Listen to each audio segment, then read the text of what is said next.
Death. There is a long list of people associated with Lori Vallow Daybell who have died, some with very little explanation as to the cause. One person who was always close by was her brother Alex Cox. In this video we'll go over the list, but we will focus on the death of her sister, Stacy.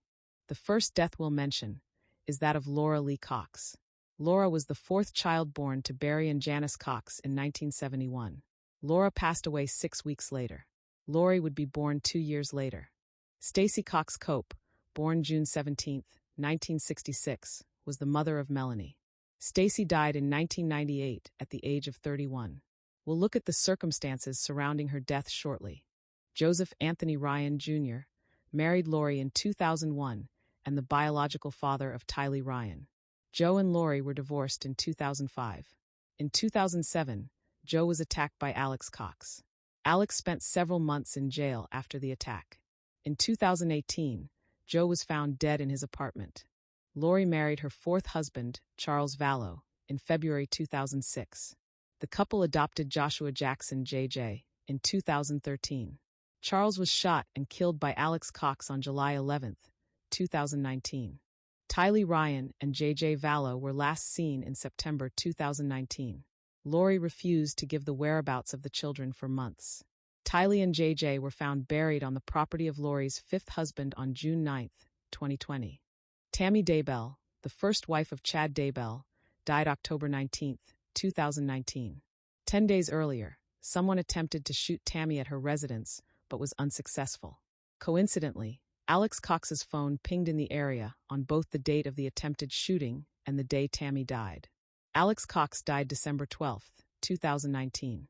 His cause of death was reported to be due to pulmonary embolism. Now, let's take a look at the death of Stacy Cox Cope, the older sister of Lori and Alex Cox. Megan Connor, their cousin, recalls the events surrounding Stacy's death. Take a listen. So at this time, Stacy is living with Janice and Barry in San Antonio. Alex was also living in San Antonio, and he had his own apartment, which was kind of a rare thing because he was very much a couch surfer, and he did live with Janice and Barry for quite some time. And so Stacy, was in this state where she had been sick a lot, and she wasn't doing very well managing her diabetes. And Alex, even though he lived in San Antonio, he and I didn't spend a whole lot of time together, but every once in a while he would call me up or I would call him up and we would get together and have takeout and watch a movie. That was kind of what we would do when we hung out.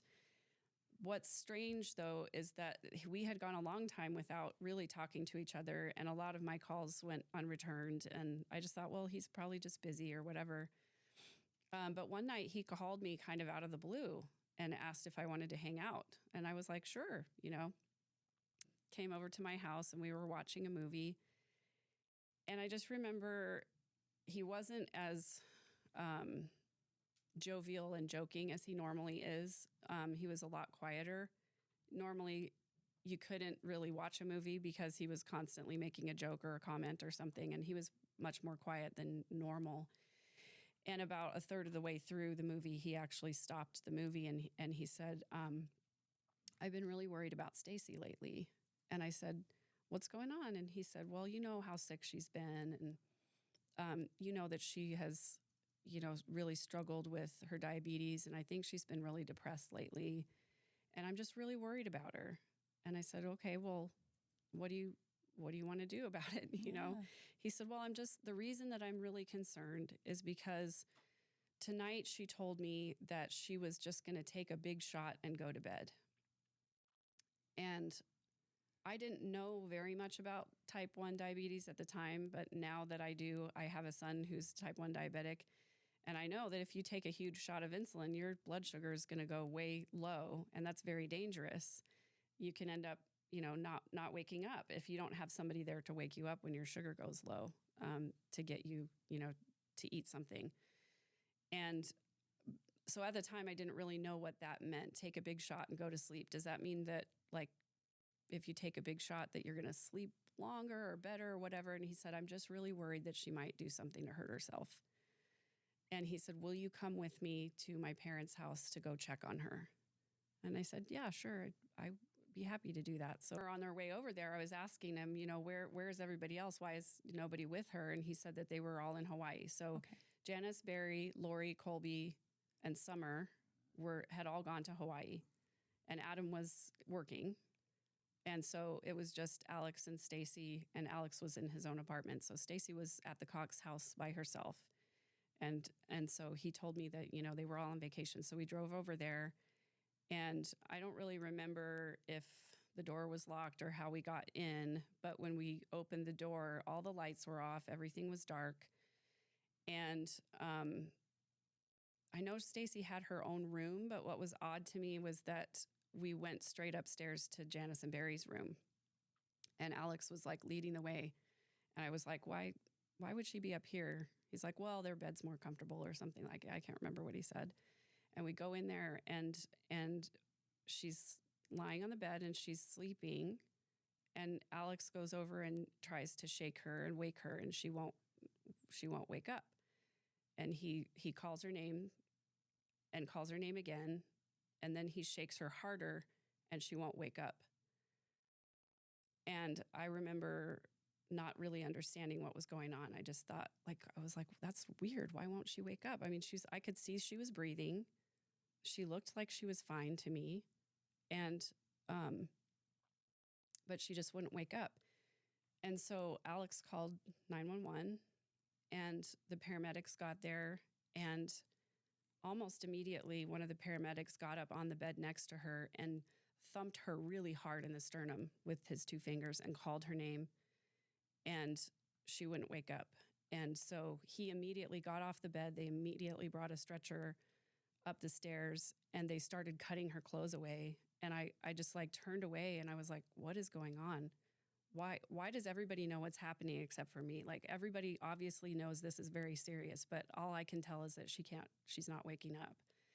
So they get her on the stretcher and take her to the hospital. And Alex and I sat there and waited for, the doctors to come out and tell us what was going on.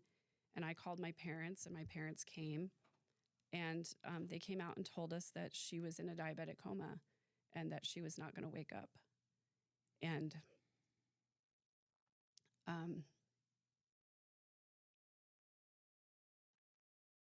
I just, it took me a long time to absorb those words. It was kind of like they echoed in my head for a long time.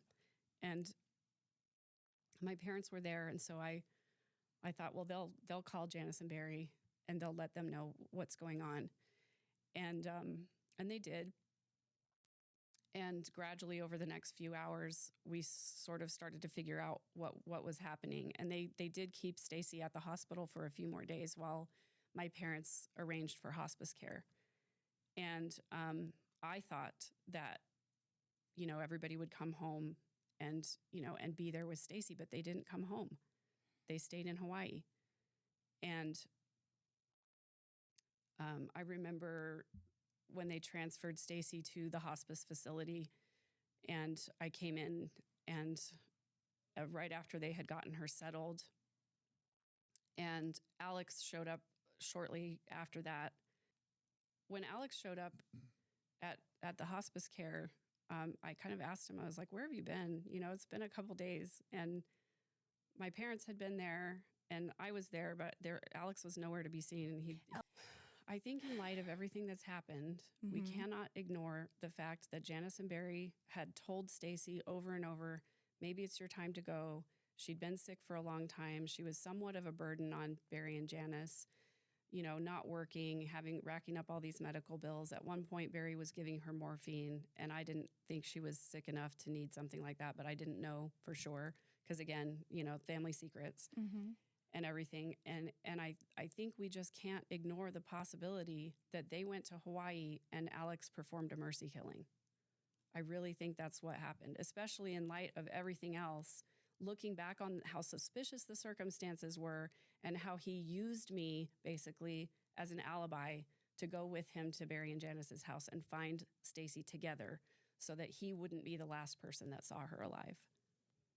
Tomorrow, April 21st, 2025, Lori Vallow Daybell is expected to rest in the conspiracy to commit murder trial in Arizona. In just a few weeks, she'll be in court again for more charges. We'll be following both and hope you'll join us for discussions. Share your thoughts in the comments. Thanks for watching. Please be sure to subscribe so you don't miss new content.